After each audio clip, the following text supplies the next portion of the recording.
right. I think we're good to go. Welcome everyone to How to Maximize Your Impact as a Working Professional with Devon Fritz. So Devon is going to hold his talk, and then afterwards there will be a Q&A session, which we will do through Swapcard. So if you come up with questions during the talk, please write the questions in the Swapcard app, and I will read them out loud based on how much likes they get in the end. We will also have a discussion prompt in the middle of the talk, and responses to that will also be taken up after the talk. So, to Devon. Devon has worked as a software engineer for a decade before joining Founders Pledge as CTO and managing director of the Germany section. And more recently, Devon worked as a project lead of the regranting organization EAGxBerlin. And having worked in both the non-profit, for-profit and the government sector during his career, a year ago, Devon co-founded High Impact Professionals, whose goal is to enable working professionals to maximize their impact, and which also is the topic of today's talk. So, without further ado, please welcome Devon. Thank you so much, Simon. Can everybody hear me? Can people hear me in the back? Everything's okay? Cool. So I just wanted to gauge the room to start to see how many people are already working professionals. Raise your hand, please. Oh, so the vast majority. Okay, I gave a talk recently and there were a lot of students. But how many people are students and not yet working? Okay, so a good mix too. And then what about your involvement with EA? How long have you been involved with EA? How many people less than a year? Okay, a good mix. How many people, let's say 1 to 3 years? And how many people more than that? Okay, so a good mix of people. Okay, great, good to know. Just a quick overview to what we're going to talk about. We're going to talk about high impact professionals very quickly. We're going to talk about different paths to impact you can have. We're going to move on to some brainstorming, which is an interactive part where you'll talk to some of your neighbors and come up with ideas about how you can live these values in your organization. And I should say, if you're a student or you're not yet working for an organization, please apply this to your context, obviously. You can do things at your university or whatever context you're in, so I hope it's cross-applicable, but I will be giving this talk in the context of professionals. Then we'll move on to more concrete actions you can take, and then we'll go off to a closing that reviews what we learned so far. So a little bit about high impact professionals. Our goal at High Impact Professionals is to enable working professionals to use all of their resources to do good in the world. Professionals have a different set of resources to most people, at least in the EA community. They tend to have more money because they're working in a profession maybe where they earn quite a bit. They have skills that EA organizations need. They have big networks. They might have status. There are a whole bunch of resources that professionals can leverage, and we want to help professionals do just that. We were founded last year through charity entrepreneurship. We went through the incubation program in 2021. We're about a year old as of September 1. And we've been running a bunch of programs since then, and we're just going into year 2. Before we begin, I have something a little bit on the nose to say. I like to be a lot more subtle generally, but I want to tell you my goal. My goal is to get you to take action in the real world. EA is a community, a great community of people, and certainly a lot of people are taking action, but over my last 7 years dealing with EA, I've seen a lot of people who just philosophize, quote unquote, and never really take action. So my real goal of giving this talk is to get you to come away with something concrete that you can do in the real world, in your organization or university or wherever, and actually affect change in the world. And it's a community of altruists, so like if somebody's going to do this, who better than the people in this room? So I really encourage you to take something away from the talk that you can go off and do. And we exist at High Impact Professionals to help you do that. So hopefully I'll give you some ways you can do that, but if there's another way we can help, you can approach us. And my co-founder Federico's here in the front, by the way, so you can approach him as well. And we'd love to help you have impact in the way that makes sense for your context. All right, moving on. So paths to impact. So you can picture your path to impact. You're a working professional here on the bottom. There's impact here on the top, and you want to connect the two, right? So there are a bunch of different ways to do this. You can use your money. This is probably the area that's been talked about most within EA. So as I've already alluded to, professionals have money that they can donate to high-impact causes. So they donate it to effective organizations, and those organizations can then use those funds to do their activity and have impact in the real world. But professionals also have time and skills, mostly on the skill side, less on the time side. But nonetheless, they've cultivated skills and expertise in different areas, and EA organizations tend to lack a lot of these specializations, such as management skills, or even law skills, different sets of things that EAs at EA organizations tend not to have, since they've mostly come through academia and more of a academic background. And further, working professionals can influence their organizations in ways that other people, by definition, can't, since they don't work there. So EAs work at a whole bunch of different professional private organizations, and they can affect change and have levers through those organizations that other EAs don't have.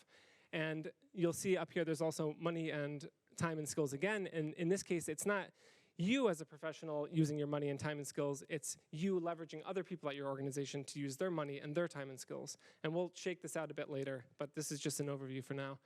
And further, and finally, at your workplace, you can influence the actual activity that your workplace undertakes and maybe move the needle into a way that's more aligned with EA impact as we see it.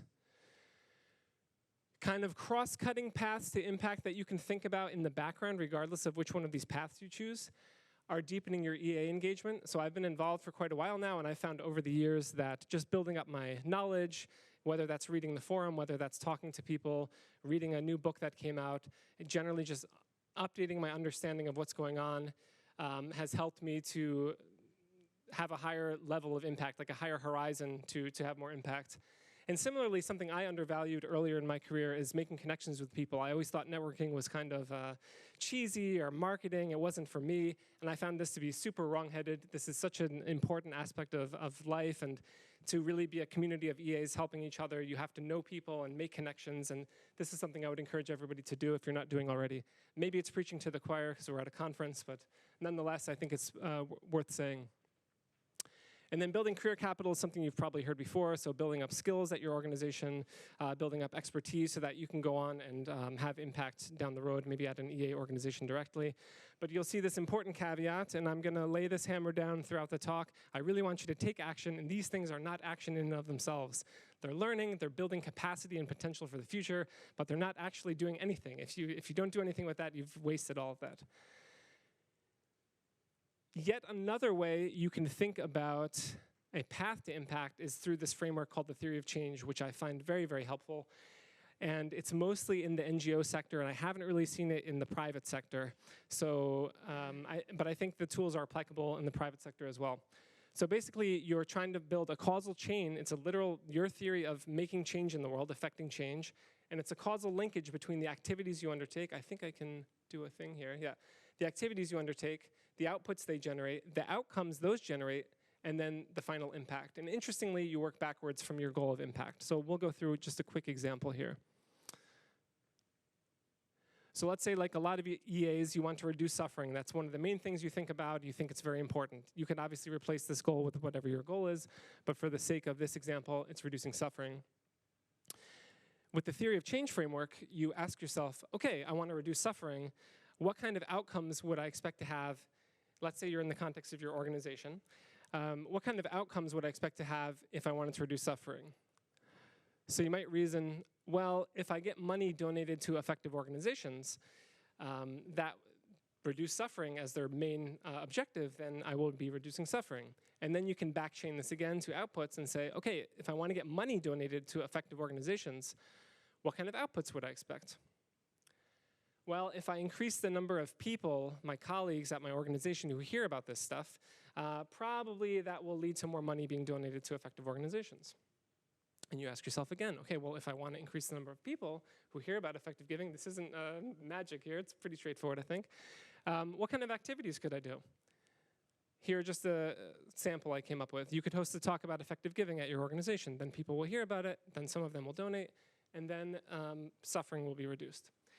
Similarly, you could approach individual colleagues, you know, a water cooler chat or online one-to-one coffee chat, whatever.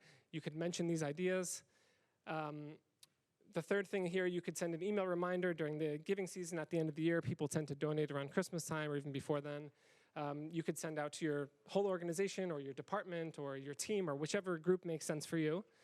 And then you have this nice path to impact that is kind of represents explicitly your mental model of how to affect change. And something I really like about this model is not only its flexibility, because you can use it for this level, you could use it for your career planning. If maybe your impact is still reducing suffering, but your outcome is getting an EA job. You can use this for a lot of different levels. But something I really like is it makes all of your assumptions clear. So you might find out over time that actually the number of colleagues who hear about effective giving isn't the right thing. It's actually the number of people who are really motivated and donating money, and you want to just approach those people. You don't want to just approach everybody. Then you could change this out with something different, and that will have downstream effects to what you should have over here. Maybe you do a more targeted approach, and you just approach those people who are giving, or you organize a group for people who are giving, or something like this. So that's something nice about this model. You work backwards to the actual activities you need to undertake to get to your goal. And then, like the scientific process, you can update your theory over time, you gain evidence, and you adjust these things. And this is a really great framework for doing that. Okay, so now I want to do just a quick brainstorming session of 5 minutes where you think for a couple minutes about how to apply what you've already seen to your context. A small step you can do at your organization or in whatever environment you're in, and with a focus on it being actionable. So you might say, oh, my theory of change is to be like a CEO of Google, then I'll have a huge lever for impact, I can do a lot of stuff. I think that's ambitious and good, but it's probably better if you think about something that you can take action on tomorrow. So think about this for a couple minutes. We'll do 5 minutes in total, and then I'd like you to talk to your neighbor as well and exchange some ideas about what you've come up with. So we'll see you back in 5 minutes.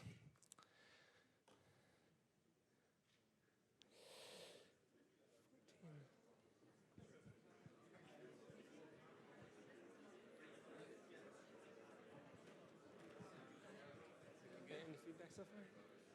No.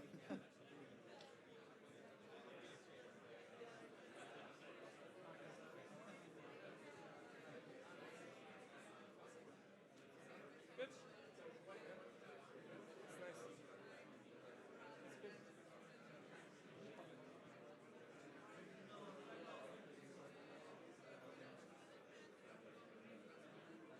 Yeah, I'm hoping people meet. Yeah, sure.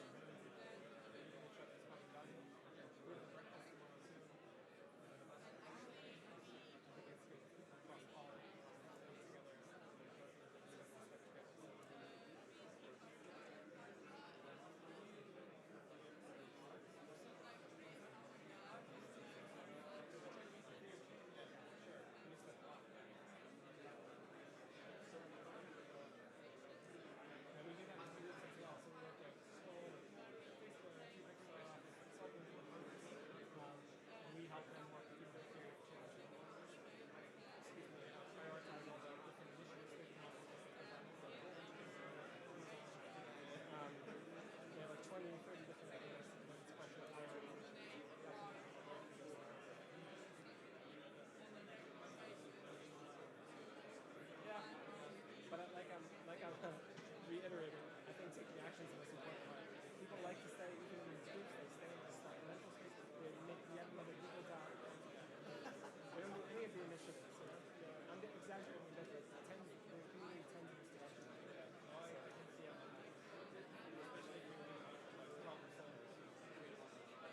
Yeah. They want to get to the ground truth, like the very best answer.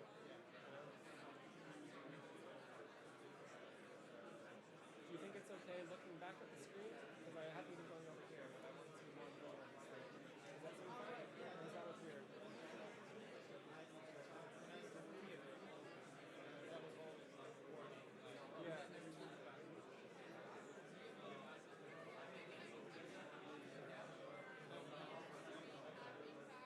Okay, yeah, I'm right in the middle. Yeah, sure. Okay, cool. Because I didn't want to stand at the podium either. That feels kind of like,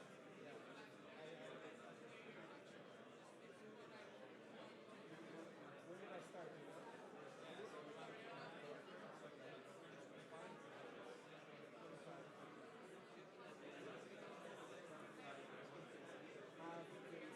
How was that?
All right, everybody. I hope that was good and you came up with some good ideas. If you came up with anything you'd like to talk about, we're going to do potentially some questions or some of the ideas you came up with at the end of the talk. So during the Q&A session, we can go through a couple of those and discuss them if you want. And otherwise, I'm happy to talk to you. We have a breakfast tomorrow at 9:30. That's I think it's called High Impact Professionals Breakfast. So feel free to come to that. We can discuss the ideas there. But yeah, I hope that was helpful. So moving on to concrete actions. So we've seen a high-level overview of different paths you can take for impact, and now I just want to go into some concrete ideas about how you can actually implement these ideas. And this list isn't exhaustive by any means, so I'm happy to hear about new ideas from you, and hopefully we can build on this infrastructure and find more ideas over time. So the first path, and here again I'm not being very subtle, donate money. This is super important and something I'd like to see a lot more people do, especially people who are working in the private sector and making some money. And if you're already donating money, donate more money, because you can probably donate more. And this is the easiest path that is applicable to pretty much all professionals, as we'll see. Oh, sorry. So here. So this is a slide you might recognize from Giving What We Can. I put this in just a few days ago for the German context. So if you're earning 45,000 euros a year in your household, you're richer than 99% of the world, and you're earning more than 99% of the world, which I always find is an astounding fact. No matter how many times I see this, I just can't believe it. And I come from the US originally, where there's the Occupy movement, and there's the people saying we are the 99%, those rich billionaires, 1%, how do they do it? Why don't they give away more? I think probably billionaires have the same mentality as somebody earning 45K saying, you want me to donate money? I'm just barely making ends meet. But that's to say that 99% of the world is earning less than that, and indeed a percentage is earning way less than that.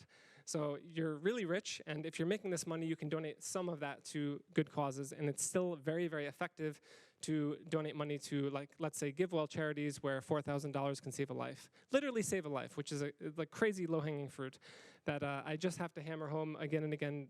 You should be doing this if you're not already. And this is something that, like I said, that's applicable to a lot of professionals compared to other things that we'll see which are more nuanced and depends on your path. This is something a lot of people can do.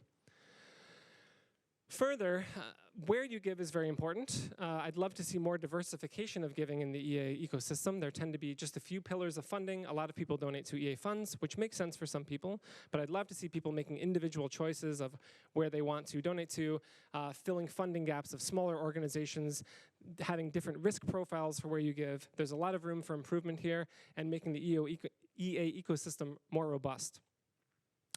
Further, you can use a regranting organization. Here in Germany, there's EAGxBerlin.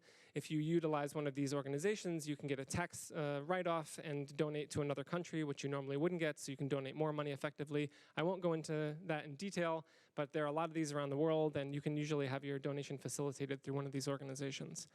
Further, a surprising number of people have donation matching at their organization but don't know about it or don't leverage it, and so I would encourage you to do that. That's a great way to double your counterfactual impact, because you're doubling your donation and your employer is donating where they otherwise wouldn't have. And finally, it probably makes sense to invest time in this relative to the amount you're donating. So if you're donating a big amount, spend more time thinking about where that goes. If you're donating a small amount, then have somebody else, like defer the decision to somebody else. Maybe then the EA funds does make sense for you. So that's probably the path you're most familiar with. Now we'll go on to other things that I'm hoping you haven't seen as much or thought about as much. So another path you can take is donating your time and skills. So what does that look like? You can volunteer or do pro bono work, the distinction being volunteering is something like working 8 hours a week for an organization you find impactful, working in communications on a blog post or helping them with their website or something. Pro bono work being more like you're a lawyer and you're helping an organization with its governance structure, something a bit more targeted and maybe 1 hour a month, but there's a line between those. But that's just to say you can donate your time and your skills to organizations. The second one, I think there's not a lot to talk about at all, is joining the board of a high-impact organization. A lot of EA organizations' boards consist of EAs who are just like them, and they have a similar background and similar skill set. And I think there's a lot of room for improvement here for especially mid-career professionals, to come in, join boards, hold the organization accountable to what it's doing, provide skill sets in areas that the organization just doesn't have access to otherwise. So I'd love to see a lot more people joining boards, so you can research organizations that you find meaningful and just reach out to them and ask them if they're interested in having a board member.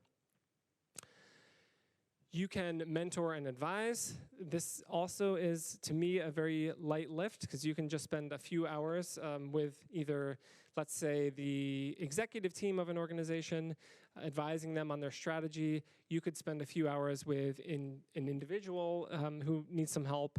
And I've found that there's a lot of diminishing returns here. So even if you just spend 5 hours, let's say, with an individual over time, 1 hour and 5 sessions, you can convey a lot of what you have to bring to bear, the knowledge you have to that person, and then go on and do something else. And it costs you 5 hours, but you can remove a lot of blockers for people or for organizations by doing this. And the last one I bolded, I think this is particularly high impact, especially now, currently in the EA situation, which is to work directly for a high impact organization. So if you're working in the private sector, I think now is a great time to look into working for an NGO directly in an organization you find very impactful. There's a big talent gap in EA. There are a lot of new organizations cropping up with the money that's been coming in, and it's a great time to make that switch if that's appropriate for your context. Acknowledging that that's not appropriate for everybody and some people have barriers, but if you're thinking about joining an organization, now's a great time to take that more seriously. And finally, if you are staying in your organization, you can exert the influence we talked about before on the workplace, so trying to run different initiatives, and we'll go through those. So the first one is money. Again, this isn't you donating your money per se, but you working on an initiative in your organization to get other people to donate money. And here are some ideas that we've come up with. So the first thing is fundraising campaigns. This is a great way to raise money. Last year, our first initiative at High Impact Professionals was to help professionals run these campaigns inside of their organizations. And we got 8 individuals last year during the giving season to run these. And they were able to raise from their companies $600,000 of money that went to mostly GiveWell charities, but across the board to EA organizations. So 8 people, 600K. We think of 250 of that was purely counterfactual, I think being quite conservative. So a lot of money for a good cause and not too much effort, honestly. I think like 10 to 20 hours effort from the person. Of course, we had some effort as well. This year we're doing this again. We're trying to get 30 people to run these. We think it's a great way to have impact. So if you're interested in running one of these at your organization, please do reach out to us. Next, donation matching. So if your organization doesn't do donation matching, you can say, why aren't we doing donation matching?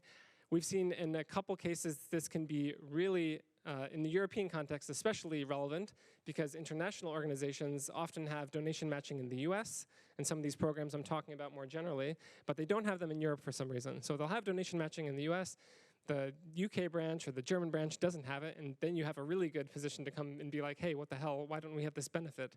Why do our colleagues who are doing the same job we are, they have this benefit and we don't have it? So I'd encourage you to do that as well. Payroll giving, just getting the donations directly deducted through payroll, making that easier. Every kind of step you take to make things easier for people will result in more people doing it. And finally, trying to work through your CSR department, should you have one. This can be the trickiest one. We've heard this is quite difficult. If you're trying to get the money that the CSR department, the Corporate Social Responsibility Department, to move that to EA charities, that can be hard. It's often tied in with the brand of the organization. But something we've seen a couple times that's maybe a hack in a way is if you can sit on the committee of who doles out the money in the first place, this can be an easier path sometimes because a lot of people want to go home at 5 p.m. and doing extra effort is something you have to actively, proactively do. And so this can be a quick way to be a decision maker in one of those committees. Moving on to time and skills. So here you can get your network more involved. And as I said at the beginning of the talk, I used to be downplay networking a lot. And I remember thinking, so let's say somebody asked me, Devon, can you read this tax form for me? I'd be like, nope, I don't know how to do that. And that would be the end of it. And at some point I realized, maybe I know somebody in my network who knows how to do that. And I can forward that person to that person. And then sometime later, I had the thought, maybe I know somebody who knows that person. And you'll find as you get more involved in the EA community and other communities, you'll be within 2 degrees of somebody who knows anything, basically. So a lot of times it's a question of like, maybe you're not, you know of an opportunity at, let's say, an animal welfare organization for a lawyer or something, and you're not a lawyer yourself, but as your network expands, you might know people who fit that gap, and you can facilitate these connections, and that's really, really helpful. Because from the animal welfare organization's point of view, this can be really hard to do, but for you, it's very, very easy. In a quick way, you can do that. And you'll also obviously find a lot of people at your organization who have specialized skill sets that you can take advantage of. You can also get volunteering time set up. So a lot of organizations have volunteering hours every quarter, every year that you can take advantage of. So you can try to lobby for that if you don't have it. But even if you do have it, you can band together with other professionals at your organization to work on a project that you find meaningful. And finally, forming an EA workplace group. So forming a group is a great way to band EAs together inside of an organization, work together to work on these initiatives and not go it alone. And then finally, actually adjusting the activity that your organization undertakes. This is the least explored by far. Almost by definition, it's hard to do in the first instance because the business wants to make a profit, usually if it's in the for-profit sector, obviously. And when people do this kind of stuff, they don't openly talk about it because it's a bit controversial, I guess, in a way. And it's very context-specific. Every organization is different. Every hierarchy is different. All the rules are different. I'd love to see more people writing about this, especially there are many, many workplace and professional groups. I'd love to see people writing up, like, what does the organization look like from the inside, helping other people get promotions, and figuring out what the past impact are and how you could then use your position at the organization to work on more EA initiatives. And a good example we've heard about is one group worked with a client, which was a hedge fund, to get them to invest in cellular agriculture where they otherwise wouldn't have. And from the client's standpoint, this was a really good win because they hadn't heard of it, and they believed that they could make a lot of profit out of it. But of course, from the EA perspective, it synchronized with that well because moving money away from traditional agriculture and factory farming and into cellular agriculture is a win from an EA perspective as well. And then we've seen some tips, or what EAs call failure modes in the vernacular, that I'd like to go in with you as well, talk about as well. So framing is very, very important. I think EAs get this wrong quite a lot. They have a similar mind fallacy as many people do. So they think, okay, I was convinced by a very rational argument. So if I go to my HR department and I tell them with a very rational argument, surely they'll be convinced. So let's say you want to implement donation matching at your organization. You go up to the HR lead and you say, it would be great if we did donation matching. So many people are suffering in the world. Your donations can make a big difference. And the HR person's thinking, I'm busy all day at work. I have so many things in my head. What are you even talking about? I never heard of this stuff before. I think a much better framing, or an example framing of how you could think about this differently, is what does the HR person care about? Well, they want to retain good talent. They want to bring in good talent. That's kind of the main metrics they're judged upon. So another framing you could do this with is to say, go up to the HR person and say, listen, I have an idea for a new initiative. As you know, it's hard to retain talent. It's hard to bring in good talent. The marketplace is very competitive. Here are all these studies that show that millennials, or whichever group you care about, cares more about meaning these days and not just about a salary. Nobody just wants to earn a paycheck anymore. If you really want to retain people, you need to put a feather in the cap of the organization and say, like, here are other things we can be doing. And so I propose that we have this donation matching scheme where people can do this, and it's not only good for the world, and it's very impactful, but people will really like it, and it'll just be good across the board. And I'll even facilitate this so you don't have to do much work at all. So maybe the HR person thinks, I don't have to do much work. It seems robustly good. My metrics are getting better. And it's just a totally different framing. It's still true. Like, it's all true things you're saying. You're not, like, saying anything that's untrue, and yet you'll be way more successful if you have this kind of framing and think about what other people are apt to receive well as an argument. The second thing is you can do more than you think. So as I've said, we got people to run these fundraising campaigns last year. We talked to employees who were very junior and just joined their jobs, and we heard, oh gosh, I don't know, talking about effective giving. I don't have any political capital. I just joined. I don't know if I can do this. And then we talked to CEOs, and the CEO said, oh man, I don't know, being a missionary to my organization, I don't want to do that. you think that person would be well positioned to do this. So across the board, we heard all these anxieties. I think these risks are overblown. I think EAs tend to overblow risks. Of course, there are real risks in the community. I'm not trying to say there aren't, but I think there are a lot of actions you can take that are quite small, like asking somebody, can I run a fundraising campaign? If they say no, maybe it's over. Maybe you push even harder, maybe you don't. But taking that first step, I find a lot of times with EAs is more of a psychological blocker than a infrastructure blocker or something else. It's more about just taking that first step. And so I think many people can run the initiatives I'm talking about. It doesn't matter which one. Doing something is very, very important. I just said it doesn't matter which one. Now I'm going to contradict myself.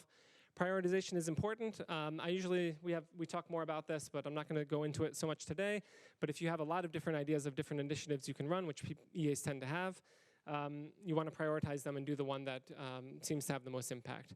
But you can get stuck in paralysis by analysis in doing so. So I'd encourage you to time box this to 1 hour or 2 hours, and then pre-commit yourself to pick the one that's on top and say, I'm going to do that no matter what the kind of data says. And finally, look for allies, as I mentioned, with the workplace and professional groups that you can form. If you find other people to get on board with you, this can be a great way to, there are a lot of reasons to do this. One, strengthen numbers purely. If you give a pitch about effective giving with your colleagues will see, wow, a lot of people feel this. It's not just this one person doing this. Secondly, it holds you accountable to what you're saying you're going to do because you're working together on this.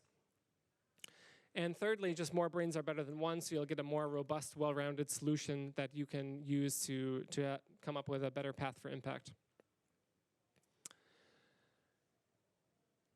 And I have an example, and it's my co-founder, Fede in the front. I was really impressed with Fede when we went through charity entrepreneurship, given the things that he did, and I'll just go through them quickly. And none of them like crazy rocket science or anything. Like I said, easy steps that anybody can take. The first is that, so Fede worked for a startup in Switzerland, one of the top startups in Switzerland. And on his own initiative, on top of his full-time engineering job, he ran these fundraising campaigns and was able to raise 35K Swiss francs in donations. And there are recurring donations going on to this day through that in his wake, even though he's left the company. He got payroll giving set up, which facilitated all of this in the way that I described. And this motivated him partially to join an EA organization and to transition out of the private sector. And when I went through charity entrepreneurship, I really like people who put their money where their mouth is, and Fede was an example of this. So one thing that stood out to me from Fede was he wasn't just talking a big game about EA, but he had actually done all these steps that we were going to do on the project. He took his own initiative to bring them to bear in the real world, and I really appreciated this. So this is just one example of how this can go. And again, not like he spent 1,000 hours thinking about this or anything, just raised a bunch of money by not spending so much time and just a little bit of effort and a little bit of willpower and the audacity in a way to go out and try these things and pitch them in your workplace. And with that, we'll just do a quick closing, recapping what I believe are some of the main points I talked about. The first thing I want to impress upon you is that there are many paths to impact, many different ways you can take. We saw an abstract map of how you can get there. We looked at some concrete actions. Again, that's not an exhaustive list. There are many different things you can do. But the point is, it's not a great argument to hear like, there's just nothing I can do. There's nothing out there for me. As we've seen, there are a lot of ways. Secondly, donating is an easy baseline win, and it doesn't even usually come in conflict with the other things. So it doesn't have to be donating or this other thing. You can donate and still do the other things, and donating is something I'd expect a lot of people in this room could do. So I'd really encourage you to do that if you're not already. Thirdly, switching careers to a high-impact organization is very impactful, and it's a great time to do that. So if that's right for your context, I'd encourage you to think more about that, and we can discuss that. And there are many other organizations popping up. In addition to 80K these days, there's Probably Good, which has been around. There's EA Pathfinders. There's a new group called 40K I just heard about a couple days ago, helping mid-career professionals. There's an EA hiring agency. We're doing some recruiting ourselves, so this is expanding. So don't think it's 80K or bust. There are many other groups out there that can help you. I'm happy to point you in the right direction, what's right for you, so please do approach us about that. Again, you can do more than you think. As we've seen, there are many paths out there. As I've said, there's usually a psychological barrier, at least in my perception of the EA movement.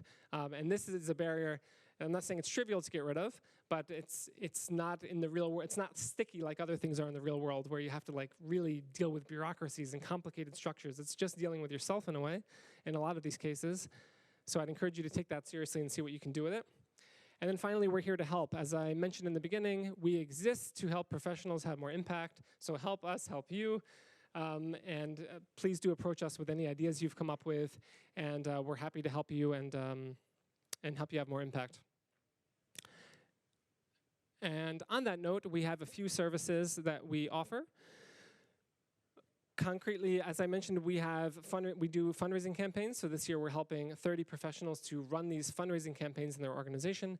The way these look is different across organizations. It can go from just posting a Slack message that says, here's a cultivated list of charities that I think are great, please donate, to giving talks at your organization at the all hands, sending out emails to the organization saying, oh gosh, we want to raise 30K, we've raised 20 so far, we only need 10K more, and going up to people and asking them to do more. It can look like a lot of different things, and we're happy to discuss that with you. So if that's right for you, please do approach us.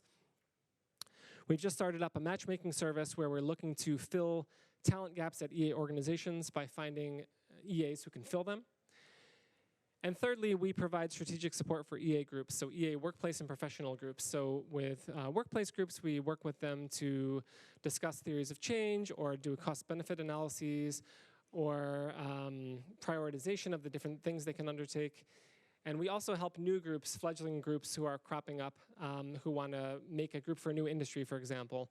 So we've worked with EA engineers, EAs in architecture. There are a lot of different groups cropping up for a specific industry. We help them work on their funding application, work through their strategy, again, theory of change, with the hope, and even just like pure motivation, to try to get them to just do it and go out there. And so if you're interested in starting a new group, either in the workplace or for a specific industry, we're happy to help you out with that. We have on our website at highimpactprofessionals.org/groups the list of all the groups that are out there right now. There are like 50 or so. So in the first instance, you should go there and see if your group already exists and join it. If not, a surprising number of people work for an industry or a company for which there is a group, but they just don't know about it. So you might want to check that list out. And if you want to start a group, because it's not on that list, please do approach us, and we're happy to help you get that off of the ground. And with that, I thank you. And as I said, we have a breakfast tomorrow if you want to join. A lot of professionals will be there, so it'll be a good opportunity to chat with other people. And yeah, please do reach out to us if you have any questions or if you think we can help you. Thanks.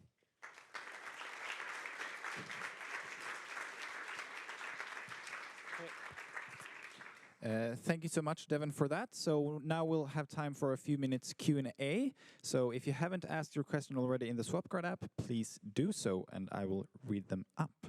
So let's grab a chair, Devon.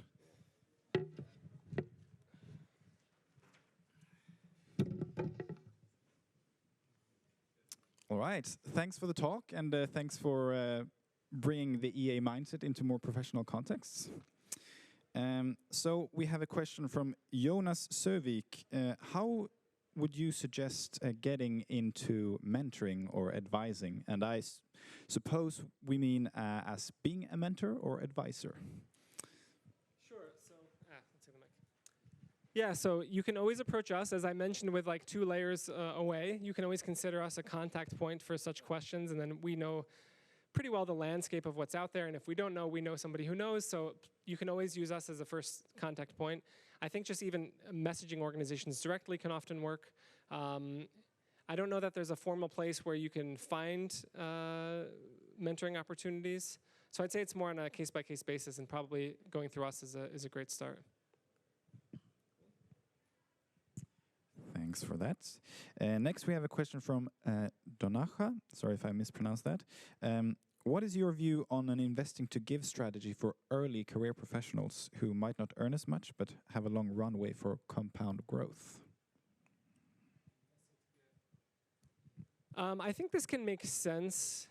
So this is actually something that I did, I think not super consciously, but I was able to save a bunch of money earlier in my career, and that allowed me to then work for a lower salary at EA organizations for quite a while. So I think this can make sense, although I think it's also important to get talent into the EA ecosystem right now, as I mentioned. So I'm of 2 minds, I guess. It really depends on your personal context. I am skeptical of the strategy of impact investing. So like if you think you're having impact and making a profit, I think these two things can't be married so well together. So I think you either need to think about it purely as I'm investing to make a whole bunch of money so I can donate it later, or I'm not going to do that at all and I'm going to work for an EA organization, but you probably can't get both at the same time. I hope that answers the question. Cool, thanks. And next question from Peter. How much do you personally donate? Sure, I'll be direct about that. So I donated 12,000 euros last year. And I also consider at High Impact Professionals that I don't take a salary and haven't for the first year. So that's a donation in a sense of what that actually shakes out to be. I don't know because I don't have a salary. So you could consider that some number of like 50K or whatever the amount is. But those are my two main donations. And if you care about where I donated a lot last year to EAGxBerlin, this re-granting organization in Germany. I think they have a great lever for impact.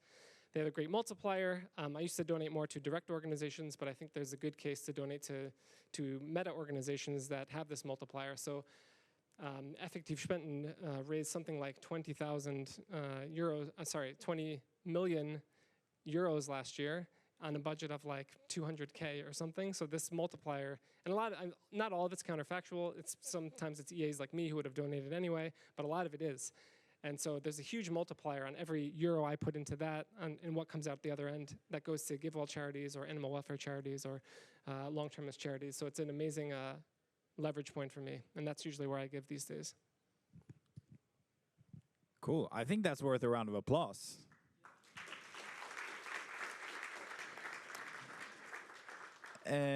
You presented a lot of different options how to increase your impact. Do you have any sort of evidence or like experience from your work as to what is the most impactful one? And so what would you recommend being sort of the first thing to do with the resources you have? Sure, so I guess I have a lot of different thoughts here. So firstly, I think it's very context specific. So I think I like to outsource that answer to a person. I don't think there are like big prescriptive answers I can give. Everybody's in a different context. And that was really surprising to me, actually. When we first even did the fundraising campaigns, I thought, oh, surely we'll just develop a template and it will be easy to like bang this out at every organization. But every organization, it turns out, has different bottlenecks and different political structures and things.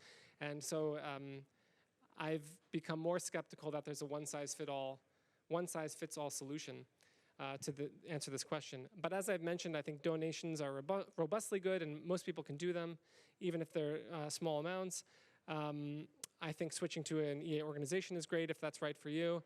And I would also go with fundraising campaigns as something that seems to be viable at a lot of organizations because you just essentially have to have a couple talks or something like this. It's not usually anything too crazy, whereas maybe donation matching, you have to get a system set up. There's a little bit more overhead. They're all doable, but I'd say like fundraising campaigns is a relatively easy win that I expect a lot of people can do. Cool, thanks for that. And next we have a question from Vanessa. Would you like to elaborate a bit on your matchmaking program? Sure, so this is very new for us and we're testing it out. But basically, so our belief is that a lot of organizations could benefit from more talent and they've struggled to find it, is the hypothesis we have. We've heard from a lot of organizations that they can't find really good people. / it takes a long time to do so. Maybe they find them, but it takes a lot of time and we think we can facilitate this. So our idea is to build a so-called talent directory of all the people in EA who want to get an EA job and make this really accessible, like filterable according to all the things that we find out that organizations care about. So that if an EA organization wants to fill a talent gap, they could come to us and we have this list of people and say, look at these 5 people, they look particularly good given the things you care about. In the first instance, we've been doing this a lot more manually, kind of in the traditional lean startup approach, if you're familiar with that, where we're making an MVP product and we're actually talking to organizations, seeing what the gaps are, trying to manually fill gaps, so more of a standard recruiting process to learn about whether or not this is even a viable product that people will want. So maybe it turns out that all the people we give them, they say, oh, we already knew all these people. If that's the case, probably we don't need to build this thing. So that's the plan, and we're very, very early stages there. So this is something we're just starting up now. Cool, thank you. Another question from Jonas. Would you like to clarify the difference between high impact professionals and 80,000 hours in what you're doing practically? Sure, so I think of 80,000 hours as they make their job board with all so they're up to date on which jobs are out there for the things they find are impactful. They do career coaching. We do a little bit of career coaching, but not really. That's kind of something we do more on the side. And we don't have a job board. So we mostly work specifically with professionals and organizations, whereas 80K usually works with younger folks who are maybe still students or just getting into their first job. So I'd say mostly our focus, like our target group are EA working professionals, mostly who work in the private sector. So that's a lot more targeted than 80K is, and we're not necessarily getting them into EA jobs, although we do that a bit as well, but we help people in their organizations as well. As I mentioned, running fundraising campaigns, 80K doesn't do that, or working on other initiatives inside of their organization. Thanks for clarifying that. We have a question from Laszlo, which I'm going to rephrase a bit. So could you clarify, so what is the sort of benefit in doing donation matching and payroll giving as to just encouraging your employees to spend your salary as you wish and encourage them to donate? Can you repeat? Yeah, so what are the added benefits of doing donation matching or payroll giving within your company versus just trying to encourage your employees to donate by themselves? So with donation matching, as I mentioned during the talk, there's a pure counterfactual of you're donating, let's say, 1,000 euros, and your organization's donating 1,000 euros. So essentially, you've donated 2,000 euros because your organization wouldn't have done that other 1,000. So there's a pure benefit of just getting the 100% more of what you donated. With payroll giving, I think of a couple benefits. One is that it can oftentimes lower. It's a bit technical maybe, but it oftentimes lowers the what's the term, gross receipts, or like the total amount you've earned, and so extra money can come out of that essentially if you do it pre-tax. And in addition, like I mentioned, it makes it just easier. So if you tell somebody to donate and they say they're going to donate, they have to go home, they have to find some website, they have to call it up, they have to get their credit card out, they have to make the donation. If you have it go through payroll, you can make a Google form that says like, hey, here are 3 great organizations. Just type in a number here and pick the organization, and bam, it'll come out of your paycheck. And that's just much more like, from a product perspective, an easier flow, and you just pick up way more people because you have to do one step. So that's another added benefit. Cool. That's all we have time for today. Do you have any last words, Devon? Sure, just what I already mentioned. We have the breakfast tomorrow at 9:30, so please do come to that if you're interested. And I'd encourage you to just approach me or Federico, who's here in the front, or Oscar is also on our team. He's here at the conference, Oscar Galvin, if you have any questions, and we're happy to help you out. And thank you.